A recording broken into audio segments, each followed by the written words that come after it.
6 in a row, you guys really controlled this one about from the start. What did you like about your mindset coming out? Well, we knew that we had to punch early and keep punching. Cincinnati is not a pushover. Coach Miller does a great job, and we know that these guys have pride.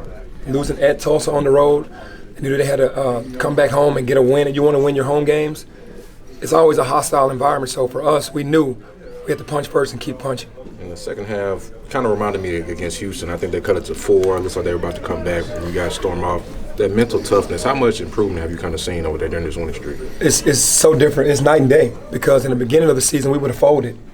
We would have shot bad shots. Individually, they tried to get back into the game or keep the lead, and then defensively, we were broken down. But in these last 6 games, we stayed together as a group. We haven't broken down mentally one time, and everybody's still staying on the same goal and the same mission for the entire game. What's been the reason for that improvement? I think health. First of all, getting healthy was number 1. Number 2 is we've learned from our mistakes early on in the season, and it's happening for us good at the right time.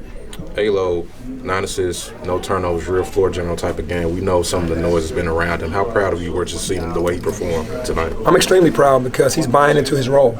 In the beginning of the season, like I said, he wanted to score a little bit more. He wanted some more freedom, but now it's all about winning, and he's a winner. I don't think there's anybody in this conference that's won more than he has in his career, in high school, AAU, whatever, and then now getting to this level, I know what he can do. And through all the scrutiny, his ankle's better. He still has some ailments there, but, man, to just go out there and lead our team these last 6 games has been phenomenal. Were you concerned it wasn't going to come together? I was never concerned because my faith is stronger than a basketball game. I figured at some point that everything was going to turn because enough guys were on the team that were wanting it to turn. And it did. It has, and I thank God for that. I remember early in the season, you looked like you wanted the team to pass up good shots for great shots. There were at least 3 occasions I can just remember off the top of my head. How much is this, the offense execution, how much better is that in your mind? Yeah, we in the beginning of the season, we were going too much one-on-one. We were trying to show that we can play individually. We weren't doing it as a team. And now we've been around 19, 20 assists every game, so that lets you know that good to great. That it wasn't that way in the beginning. Now it's so much better because everybody's buying into that. During that stretch I just kind of mentioned, he scored like 6 straight points. What type of improvement has he just shown you in the post, hit that reverse layup? It seems like he's really a lot more comfortable now creating those situations. Yeah, he is doing much better down there. He's working on his game every single day. I mean, countless hours. Once we get done with practice, he's still in there a couple hours just working on his game, just by himself, just getting shots up with like a GA, working on post moves before every practice, after practice, or before shoot-arounds. And during shoot-arounds, he's always working on his game. I mean, he's really hungry for it right now, and he's showing it. I think you guys are 6-1 without Imani. Is it too simple to say you're better without him? No, I can't say that. I think that it's the growth of the team. Just like there's growth in Imani, just talking to him every day while he's rehabbing his back. There's growth in all of us. There's growth in me, because I'm the guy that was orchestrating everything in the beginning, how it was. And I can't say that. I just said that the team has just come together. Like, we didn't have Earl Timberlake tonight. We didn't have Imani. So the guys are just buying in as a group, so it makes it easier to win ball games now. Lester, 5th straight game with double-digit scoring, the first time ever in his career, and I know he did a great job with the Julius.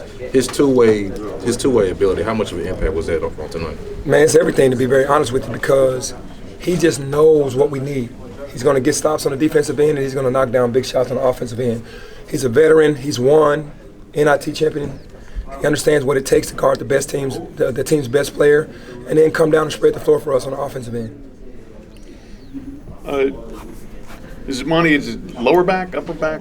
I think it's more lower back. And yeah, it's more lower back. TBD, day-to-day? Yeah, I think it's day-to-day, but we're not going to rush him back. Yeah. He whenever he comes back, we'll welcome him. Mm-hmm. But backs are different, like DeAndre. DeAndre sat out a while. Right. So, and he's still having back problems. He's on campus? Yes, he's on campus. Yeah. With the full court press, I know you guys kind of went away from it early on. Just does it seem like the players know where to go, like they're more cohesive? Because you guys have been really effective last year. Yeah, ever since we've had JJ back, JJ has been helping me teach the 22 to the highest level. He's so smart in that area, and we've been doing that every day in practice, just kind of getting the guys more equipped and aware of what's going on in the 22. And man, it's been working. It's been working wonders, but we didn't stay with it because the guys got tired. And we should have stayed with it, though. We're going to continue to stay with it so that we can get teams to turn the ball over, make it easier for us. You've got the players to do it, right? Yes. Sure. Yes. There's a lot of feedback on the bench from you and from the other assistant coaches. They talk back to you and everything. I mean, in a respectful way and everything. But how are you fostering that kind of communication? Yeah, for sure. Well, we got legend over there in Coach Brown, and then you got Cody Topper, you got JJ, Jermaine Johnson, you got Rodney Hamilton, you got Sean Forrest. You got a wealth of knowledge over there that's watching and seeing what's going on. And we know our strengths and we know our weaknesses.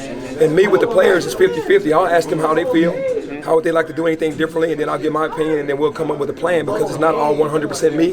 It's not all 100% them. It's kind of like the partnership that we have. Yeah. On Saturday, it was mainly about the starters. Tonight, you guys got more contribution from the bench.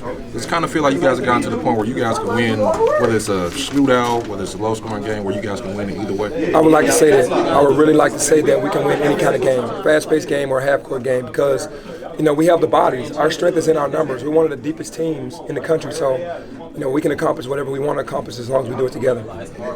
How much fun are you having right now? I'm having a lot of fun, because it was grueling early. Right now it's been a lot of fun because you see the guys coming together. When you see that, you can accomplish whatever you want to accomplish.